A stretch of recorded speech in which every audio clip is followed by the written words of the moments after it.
Order, please. À l'ordre. The honourable member from Brantford Brent. Mr. Speaker, after 9 years of NDP Liberals, taxes are up, costs are up, crime is up, time is up, and now corruption is up. GC Strategies, a two-person company working from their basement, started scooping up government contracts like candy just weeks after the Prime Minister took office. $20 million for doing nothing on the failed Arrive scam, $100 million in total in government contracts. If that doesn't scream corruption, I don't know what does. Will the Liberals get our money back? Hear, hear. Yeah. The Honourable Minister for Public Services and for Public Services. Merci, Monsieur le Président. Vous auriez pu le dire aussi en français, parce que c'est en français. I'm happy to repeat this in French, because this is something that my colleague has already heard several times in English. It's very good that the Auditor General and the RCMP are independent, and that both of these organizations are doing the work that they are supposed to do, and we will support them in that. The Honourable Member from Brantford Brent. Mr. Speaker, the question is in English, but I digress. Liberal corruption is on rinse and repeat. The Auditor General is investigating $100 million in contracts awarded to GC Strategies, a two-person IT company that did no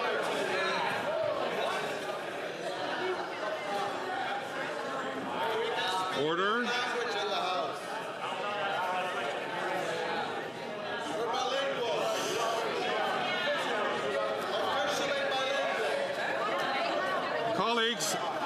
Colleagues.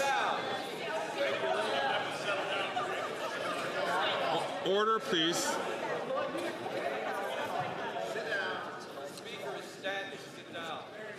Colleagues,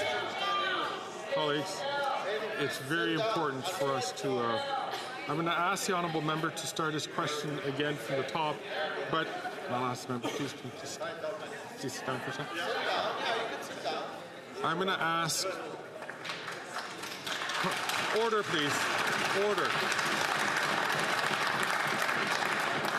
I'm going to ask the Honourable Member to start again.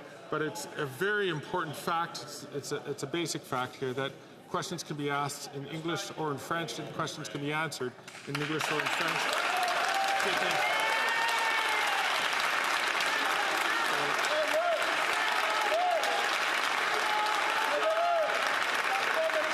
So I'm going to ask the Honourable Member to start from the top, please.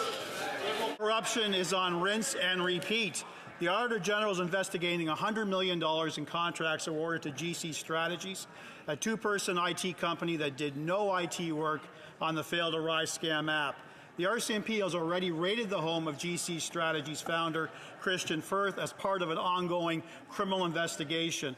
Will the Liberals cut the corruption and again get the taxpayer its money back? L'honorable ministre des Services publics et de l'approvisionnement. Mr. Speaker, what we just heard is an insult to all Francophone members in this House, including Conservative members. Is the member trying to tell me that I don't have a right to speak French in this House?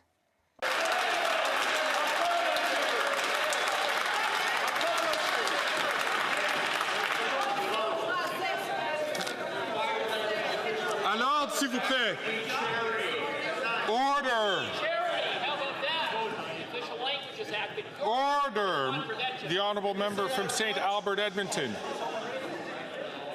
Can you say that in French? And the Honourable Member from Alfred Pellan.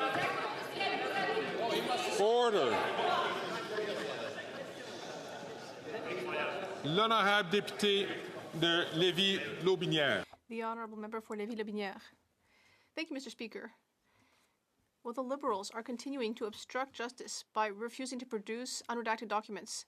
Meanwhile, the Liberals were caught red-handed giving a $20 million contract for the development of ArriveCan to the company GC Strategies, which only has 2 employees. That's a pretty darn high hourly rate at a time when 2 million Canadians are lining up at food banks. Meanwhile, how many Liberal buddies have filled their pockets at the expense of Canadian families? Le ministre du Service public et l'approvisionnement. Merci, Monsieur le Président. The Honourable Minister. Thank you, Mr. Speaker. I'd like to congratulate my colleague for asking his question in French, but he could have asked the question in English because in this House, we are free to speak whichever official language we wish. And I'd like to invite his previous colleague to apologize for having asked me to answer his question in English.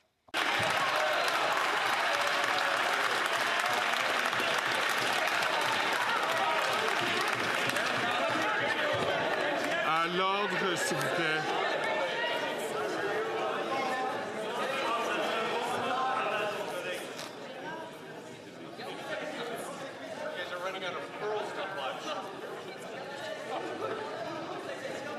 L'honorable député de Lac. The honourable member for Louis Saint-Laurent.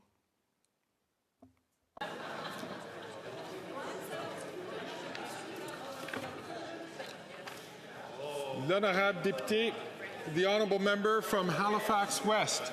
Speaker, foreign interference is an issue that's detrimental to our national security and to the safety of Canadians. We now know that agents of the Government of India have targeted Sikh and South Asian Canadians. National security experts, including 2 former directors of CSIS, have emphasized how important it is for all party leaders to get the security clearance to view and act on intelligence. Can the government House leader explain how crucial it is for party leaders to get the clearance to protect Canada's democratic institutions?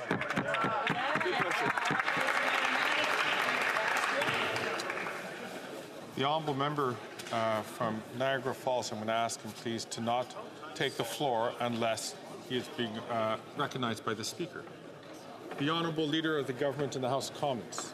Thank you, Mr. Speaker, and I'd like to thank my colleague from Halifax West for that important question. It's a question that's on the mind of many Canadians, is why won't the leader of the Conservative Party of Canada get his security clearance, Mr. Speaker? It's interesting to note that his Conservative members of Parliament would rather put our national security, our allies, our intelligence, allyships, and quite frankly the lives of Canadians at risk rather than have their leader get his security clearance. The question is why? What is he hiding and what is he trying to protect? Thank you, Mr. Speaker.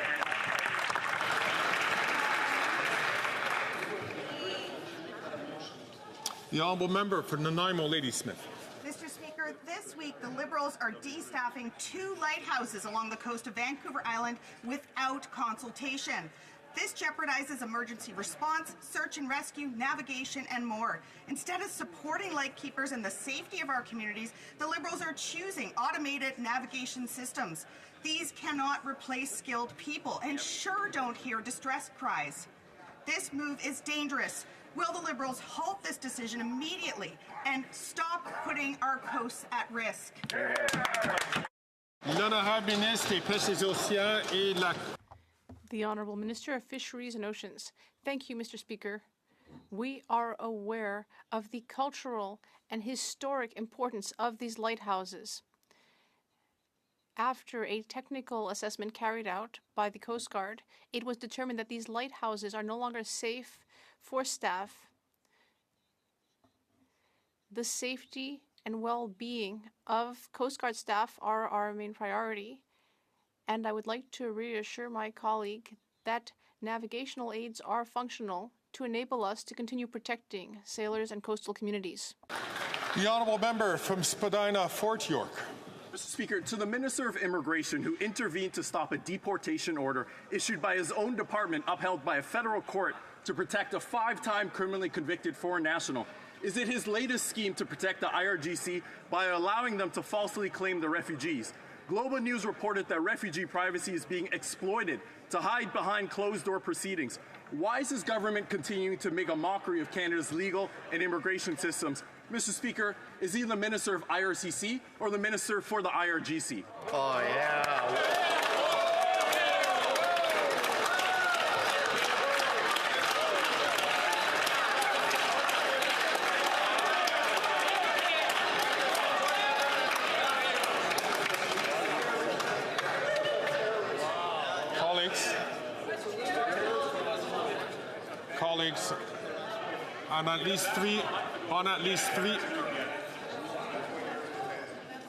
Colleagues, on at least three occasions, the chair has made rulings regarding associating members with odious regimes.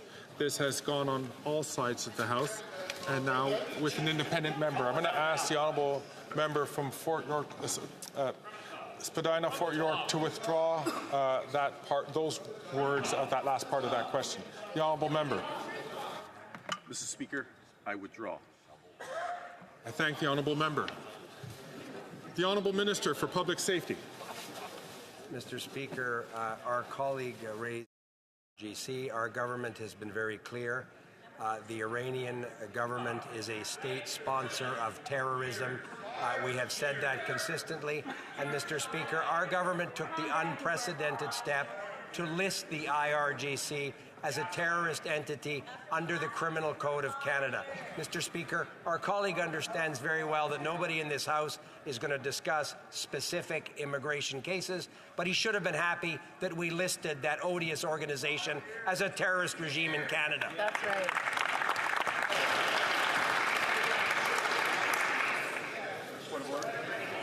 The honourable member from Battle River Crowfoot is rising on a point of order.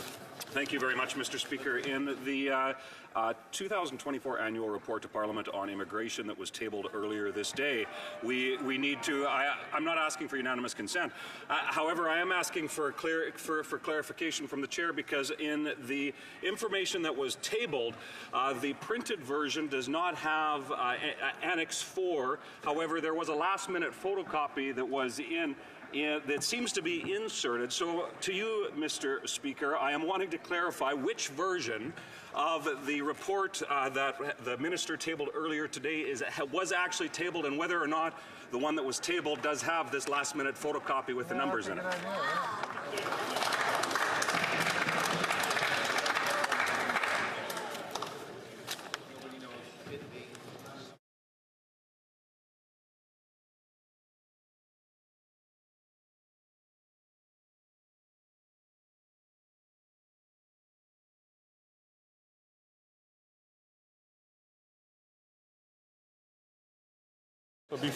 Before I entertain a point of order, I thank the honourable member for raising this issue.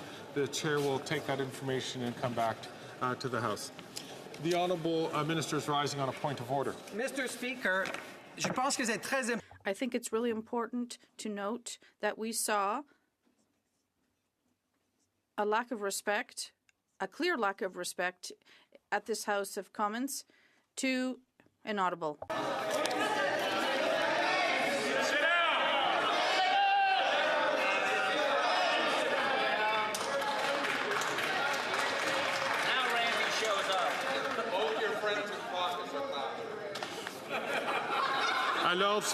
Order, please. Colleagues, the chair, I'll thank the honourable member. If he would like to assume the chair, he's more than welcome.